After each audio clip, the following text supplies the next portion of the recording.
Hello. Today is Sunday, the 5th of February, and the sermon service is coming to you from St. Paul's Anglican Church in Parkhurst, Johannesburg. My name is the Reverend Maureen Aitken, and it is my pleasure and my privilege to preach today on the Gospel of St. Matthew, which is chapter 5, verses 13 to 20. Now let me give you the other readings before we start, and then I'd like to read to you the Gospel reading for today. The Old Testament reading is Isaiah 58, verses 1 to 9a. The Psalm, which you can find in the Anglican Prayer Book on page 749, is Psalm 112. There are 10 verses there. Second reading is 1 Corinthians 2, verses 1 to 12. And then the Gospel, as I have said, is Gospel of Matthew, St. Matthew chapter 5, verses 13 to 20. I do want to say just before I start, though, that if you remember last week, the Gospel was the Sermon on the Mount, the Beatitudes as we know them. And very much today's sermon is in line with that. In actual fact, it's the continuation of that. It's usually entitled in our prayer books to be as salt and light. So let me read that to you. Verse 13. You are the salt of the earth, but if the salt loses its saltiness, how can it ever be made salty again? It's no longer good for anything except to be thrown out and trampled underfoot. You are the light of the world. A town built on a hill cannot be hidden. Neither do people light a lamp and put it under a bowl. Instead, they put it on its stand, and it gives light to everyone in the room. In the same way, let your light shine before others, so that they may see your good deeds and glorify your Father in heaven. And the final section of this gospel reading is entitled, The Fulfillment of the Law. Jesus said, "Do not think that I have come to abolish the law or the prophets. I have not come to abolish them, but to fulfill them. For truly I tell you, until heaven and earth disappear, not the smallest letter, not the least stroke of a pen, will by any means disappear from the law, until everything is accomplished. Therefore, anyone who sets aside one of the least of these commands and teaches others accordingly will be called least in the kingdom of heaven.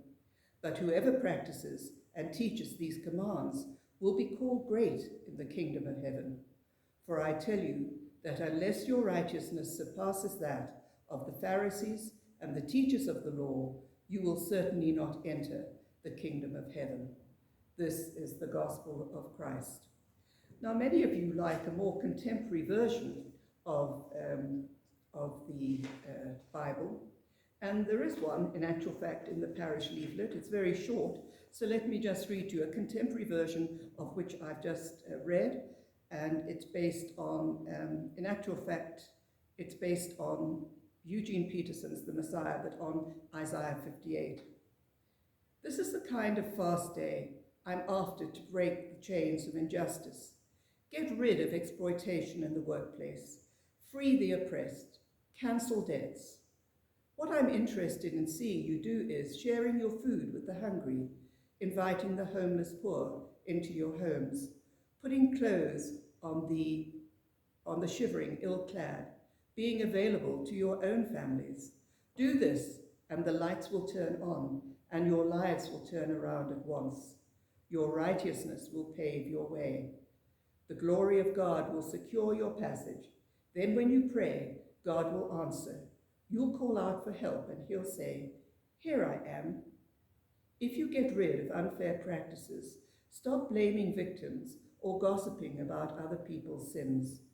If you are generous with the hungry and start giving yourselves to the down and out, your lives will begin to glow in the darkness. Your shadowed lives will be bathed in sunlight. I will show you where to go. I'll give you a full life in the emptiest of places, firm muscles, strong bones. You will be like a well-watered garden, a gurgling spring that never runs dry. You'll use the old rubble of past lives to build anew, rebuild the foundations from out of your past. You will be known as those who can fix anything, restore old ruins, rebuild and renovate, make the community livable again. A tall order, but with God, anything is possible. So may the words of my mouth and the meditation of all our hearts be always acceptable in your sight, O Lord, our God and our Redeemer. Amen. So we're still in this section of the Sermon on the Mount, when Jesus reminds us that knowledge about God cannot exist as simply knowledge. Knowledge about God, or theology if you like, is God's very presence in the world. It's not enough to know about God. As disciples, we have to be the activity of God in the world. Salt, cities, light. These are everyday realities, but not to be misunderstood. They do not replace the existing law and the prophets. So Jesus is not inventing or reinventing, if you like, the shape of what is righteousness, but remaining within the ancient thought of divine revelation. So Jesus talks about the value of salt, but also he limits its usefulness, because if it loses its salty essence, it is no longer salt, and it is therefore thrown away. So perhaps the question for us disciples is, how is righteousness like salt exactly? And who or what exactly is that salt that has lost its saltiness? Second, Jesus points to the value of light, especially how the way in which light changes its surroundings. The lights of a city on a hill are a beacon to all the areas surrounding it. Light can also be concentrated. For instance, a lamp is meant to light up an entire room. Jesus makes the connection between salt and light and righteousness explicit in verse 16 of Matthew's Gospel. Jesus declares that we too ought to be light when he says that like that city on a hill, that uncovered lamp, we too ought to reflect the goodness of God so that others might see the nature of God's goodness and thus be grateful to God. The light that Jesus is talking about here does not belong to us, my friends, but it is an overflow of God's call and grace. In other words, our good works are not ours in that they do not belong to us. We are not the source of such good works, but of our relationship with God. We are only the channels of God's righteousness. We are symbols pointing to a greater reality, signposts, if you like, along lighting the way to God's righteousness, but not our own. Yes, we may serve as the light of the world, but the glory for such light is not us or our achievements. That glory belongs to your Father in heaven, also in verse 16. So also, what if we do not serve God in the way we were designed to serve? What if we lose our saltiness or do not reflect the light we have control of? The call of the Sermon on the Mount is at one point nice, perhaps easy. We read about it, we read about blessed are these, those, and the other. We can understand all of that. And certainly it should be easy for us to understand. But if we do not understand this, the consequences are dire. But Jesus makes it very clear that he's not negating the existing law and the prophets. This, after all, is what the religious authorities would like to accuse him of. They were waiting for that. They were hoping to say that he was trying to throw over the ancient order of things. He stands for hope based on righteousness and transformative justice, both of which have been reflected by God's activity with the nation of Israel for generations past. To abolish the law and the prophets is to declare that God's voice has changed, or worse, that God's voice was not to be trusted in the first place. So clearly this is not what Jesus is doing in terms of what he is preaching here.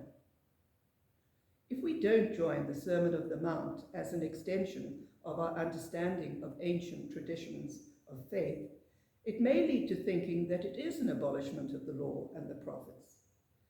And again, indeed, Jesus wants to make clear that his teachings are not erasing a letter or even a stroke of the letter of the law. In fact, he echoes them. When Jesus here refers to the law and the prophets, he's pointing to the trustworthy promises of God, to the affirmation of the Ten Commandments that the God of Israel is a God who heeds the call of those enslaved and disempowered in any way, and he sets them free. And that is how we must see them too, because nothing much has changed, has it? And so the call must still be made. The promise is made, the actions God takes, the commands God voices are bound up together. And so even today, it depends on whether we live and teach those commandments. For Jesus to deny or change anything which God has put before would not be in his character or his mandate as God's Son, who was sent to this earth to save us. So this is a call to a life of trust in God. If we trust God's promises, if we stand grateful for God's actions, then we will dedicate our lives towards the life-giving ways God has called us to follow. Breaking a commandment is not just breaking a rule. It's denying the promises and the actions of God. It's serious stuff. We are called to be doers of the word and not just hearers. And that is what we must pass on to others by our faithful witness and teaching, by the way in which we will meet people this week and how we will listen to them and help them if we can, and show them love and comfort and peace. We are children of a God who promises and liberates and teaches us how to live towards an abundant life. But make no mistake, the stakes are high. Towards the end of this passage, Jesus reiterates that the righteousness of the scribes and Pharisees is dependent on those hoping to enter the kingdom of heaven, to go beyond the law as it exists at that time. The teachers of the law, the authorities, the Pharisees, they didn't see it that way, and so they used it against Jesus. But nonetheless, it is what Jesus asks, and even more, it is what he expects of you and I today. I bid you amen until a time in which we meet again. God bless you.